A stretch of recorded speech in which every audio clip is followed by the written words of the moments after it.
السلام عليكم ورحمة الله وبركاته. ازيكم حبايبي؟ عاملين ايه؟ كل سنة وانتم طيبين بمناسبة العيد. عيد سعيد عليكم وعلى الأمة الإسلامية جميعا بالخير يا رب.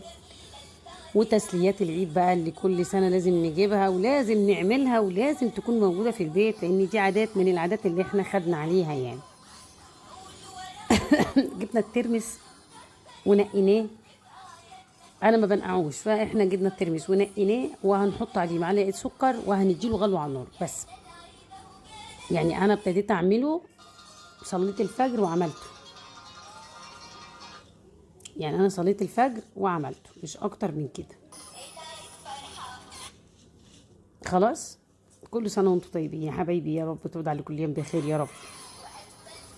اهو بصوا كده، نقيناه، هنحطه بقى على النار بشويه ميه. هو هيغلي، بص معلقه سكر صغيره، هو هيغلي بس غلوه واحده. بصوا هي غلوه واحده مش اكتر، اقفلي عليه وسيبيه. انا عملت بس صلاه الفجر قبل ما صحيت الساعه 10 الصبح، كان ما شاء الله زي الفل.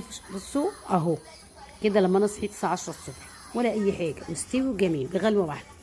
بس خدي بالك ده الترمس الفوري مش الترمس البلدي. حطي بقى ربع معلقه سكر وحطي معلقه الملح او الملح اللي انت حيائك اللي انت بتحبيه. قلبه كده ونروح حاطين عليه ميه نضيفه بعد ما دلقنا ميه السلق بتاعته. بس شكرا على كده، بس كده خلاص، كده جاهز على الاكل وتمام مية مية وطعمه تحفه وجميل كده. وفي القرمشه بتاعت الترمس دي اللي هي القطمه بتاعته دي مستوي، وفي القطمه بتاعته تمام التمام. بصوا بقى دي المسليات، انا رحت جبتها من باب البحر زي ما في اول رمضان كده، قبل رمضان رحت جبت من هناك حاجه برضو توابل والحاجات من هناك في باب البحر، جميع اشكال المسليات والمقرمشات دي كيلو 60 جنيه. فوجئت بيه في المقلات وفي المحلات ب 90 جنيه. ليه 90 جنيه؟ ليه فرق 30 جنيه في السعر؟ كتير جدا. باب البحر الحاجه رخيصه قوي هناك، حتى اللب هناك الكيلو ب 50 جنيه السوبر، واللب السوري ب 45 جنيه.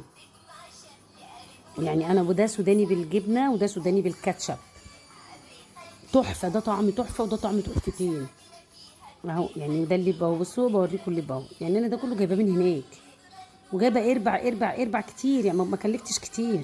هنا 45 ب 90 جنيه كتير جدا. واللب غالي والحاجه غاليه، ما اعرفش على ايه. باب البحر هم اساس الجمله، والحاجه هناك رخيصه جدا. حتى جبت من هناك الملبسات والارواح، وجبت الحاجات دي كلها من هناك.